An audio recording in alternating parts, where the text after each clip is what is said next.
Assalamualaikum warahmatullahi wabarakatuh. Jumpa kembali dengan Hengki Reaction. Oke, selamat malam semuanya. Dan malam hari ini kita mau nonton lagi teman-teman ya, yaitu video tentang Rocky Gerung, dan bahwa IKN cocoknya dibuat pangkalan LPG. Nah, ini ada di salah satu channel YouTube ya teman-teman.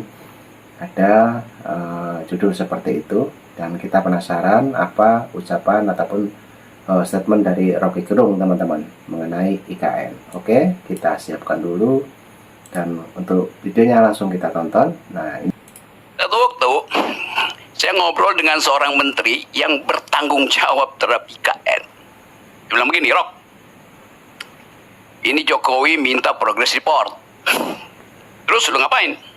Ya gue kumpulin menteri-menteri itu. Dari teknik sudah selesai. Rapat di situ, dia bilang kita sudah selesaikan rapat ini, Presiden menunggu progress report. Sudah kita kirim. Officially sudah terkirim laporan progress report itu.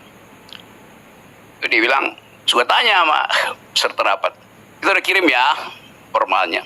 Sekarang di antara kalian, di antara kita, siapa yang percaya IKN itu akan jalan? Ngakak semua tuh. Suatu waktu akan ada menteri yang terangkan itu. Saya nggak mau buka di sini ceritanya. Disebut aja Rok namanya, Rok. Apa? Disebut aja namanya. Ya inisialnya aja gue nggak mau sebut. Itu satu cerita. Cerita kedua, saya pergi ke Luwuk, masuk ke Poso, Danau Poso tuh, karena mesti backup LSM Pro Lingkungan di situ. Datang pengusaha, dia bilang, Pak Rocky, saya eksportir kerikil ke IKN. Dan kamu betul. Ya. Dari Poso itu. Ya Poso, Palu segala segitu. Pinggiran itu. Dan kamu betul. Dia berhasil. Rugi 20 miliar belum dibayar. Kerikil. Saya kasih aja parsial-parsialnya tadi. Berapa waktu yang lalu saya pergi ke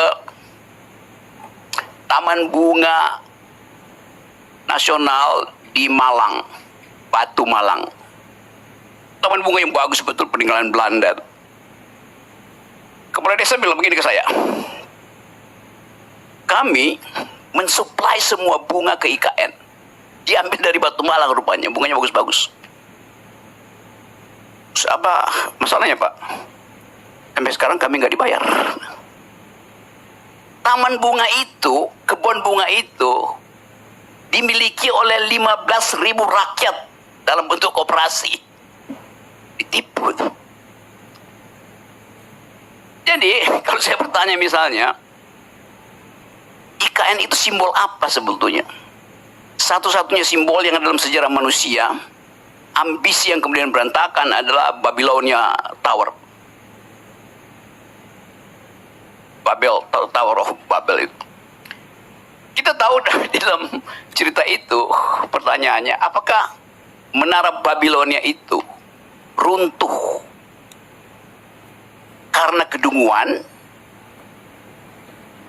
Dungu artinya tidak bisa lagi bercakap-cakap karena bahasanya diocak-acik oleh satu kekuatan, atau dia runtuh karena ambisi itu? Runtuh karena kedunguan atau runtuh karena kepungahan? Saya akan balik ke situ lagi dulu ya. Saya balik lagi ke IKN tadi itu. Kenapa dari awal saya nggak percaya pada IKN? Karena kalian percayanya lain dengan cara Jokowi memandang IKN.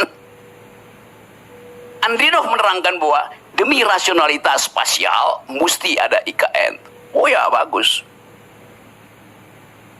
Ade Armando terangkan dengan versi yang lain tuh. Untuk keadilan, jangan Jawa aja. Tapi Jokowi nggak lihat itu sebagai alasan dia. Dia lihat itu adalah menara Babel buat dia. Jadi Anda dikacaukan bahasanya oleh seseorang yang punya inspirasi lain tentang Babel, tentang IKN itu. Saya lanjut lagi ya cerita-cerita itu. Satu waktu saya tanya pada Pak JK itu, Pak JK, gimana ceritanya sih kok ada IKN? Kata Pak JK, dukun aja nggak bisa jawab. Hanya Pak JK ini, karena JK udah pernah ngomong ke saya. Satu waktu saya bercakap-cakap lagi dengan Sultan Hamengkubuwono yang kemudian pakai baju menolak bala.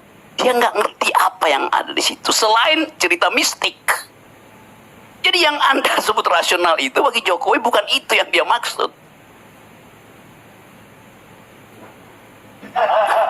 Artinya dia menunggangi kedunguan kalian. Ya ini begitu jadinya kan. Saya lanjutkan lagi, kenapa saya nggak percaya ya? Mulai dari soal mobil SMK itu. Ngapain? Lu tahu satu peristiwa yang dia udah bohong, lu masih terima lagi bohong lebih gede kan? Soal IKN coba.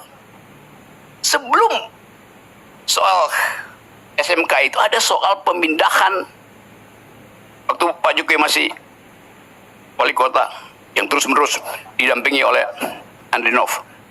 Pemindahan pasar itu. Sering cerita lagi nih yang ngoceh-ngoceh di sini. Atau saya kasih kuliah di UNS di 11 Maret. Saya lagi kasih kuliah, tiba-tiba masuk notes kecil. Bung, pakai bung. Setelah saya kasih kuliah kita mau ngobrol ya. Itu Jokowi masih wali kota loh itu. Oke. Saya kasih kuliah, saya tanya mana yang mau ngomong. Mau bicara apa? Metodologi, teori? Bukan, kami bukan dosen. Saya pikir dosen. Ternyata beberapa pemuda itu diutus oleh seseorang, saya lupa namanya, yang adalah tokoh PKI, ketua pemuda rakyat pada waktu itu, anggota komite sentral PKI, masih hidup waktu itu, namanya apa namanya? Pak Reni tahu ya? Rewang. Nah, ini gua cerita soal Rewang nih. Rewang masih hidup waktu itu, dia mau ketemu saya. Tiba-tiba dia sakit, dia utus anak buahnya, muridnya tuh. Jadi kenapa begini, Pak Rewang mau cerita. Gini Bang Rocky, jangan pernah percaya pada Jokowi. Ya. Dia masih hidup waktu itu, kemudian beberapa bulan kemudian dia meninggal tuh Pak Rewang. Karena saya ini pemimpin rakyat. Saya tahu watak rakyat, bahkan rakyat Solo. Rewang yang adalah pemimpin rakyat bahkan mengatakan Jokowi itu pembohong. Dia bukan rakyat. Kenapa? Jokowi pastikan bahwa pasar itu akan pindah. Dibuat sedemikian rupa, diskusi 1 bulan penuh di depan rumahnya dia itu. Padahal sebetulnya selama dia berdiskusi, oligarki Solo itu udah lakukan namanya ya under table transaction uang. Yang dia pindah. Jadi udah disogok dulu, Jokowi bilang bikin panjang ya diskusinya. Kira-kira begitu. Cerita 1 bulan kan pers semua Jokowi nego segala macam itu. Dia pastikan bahwa tidak akan ada lubang bolong di Solo. Malam ini lubang, besok pasti tutup. Itu bukan APBD, dia tinggal telepon satu oligarki di situ, tutup, selesai. Jadi Anda dari awal, ya kalau saya cerita dari awal mungkin Anda akan, saya tahu dari awal itu. Jadi sekuensi sepengetahuan saya tentang kebohongan Jokowi itu, begitu IKN dibuat saya ngakak-ngakak, ini pasti nipu. Tetapi begitulah, disirap kita untuk memuliakan seorang yang memang ini Jokowi, dia tidak tahu bahwa selama 10 tahun banyak orang yang tahu bahwa dia tidak tahu. Karena nggak ada yang memberitahu bahwa dia tidak tahu. He is riding the tidal wave of stupidity. Your stupidity. Itu yang terjadi. Dan saya mau terangkan, saya nggak ada urusan dengan Pak Jokowi itu. Saya kalau dendam kagak. Kaisang ulang tahun, Kaisang kawin, keluarga Jokowi undang saya bahkan masuk VIP. Nggak perlu nunggu kayak Anies Baswedan nunggu di siang hari. Saya yang malam hari langsung lewat situ kan. Jadi saya nggak ada urusan dengan itu tuh. Jadi terus menurut saya mau baca itu, ini apa keadaan itu. Jadi kalau sekarang, ya memang yang kita mau bicara ini mau diapain tuh. Kalau soal kebohongan itu berseri kebohongannya. Apa yang baik dilakukan di situ? Bagus tadi usulan Dedi.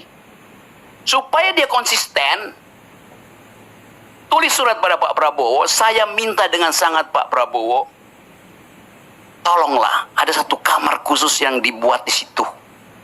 Walaupun anggarannya mungkin cuma 10 miliar atau 100 juta. Untuk anak saya, supaya dia bisa menikmati legasi yang saya bayangkan itu. Apa yang bisa dilakukan oleh Gibran di situ? Jadikan istana itu sebagai, bukan sebagai tempat pangkalan LPG 3 kilogram. Dijaga langsung oleh Gibran. Masalahnya Bung Rocky, kebanyakan kabupaten kota di sana tidak termasuk daerah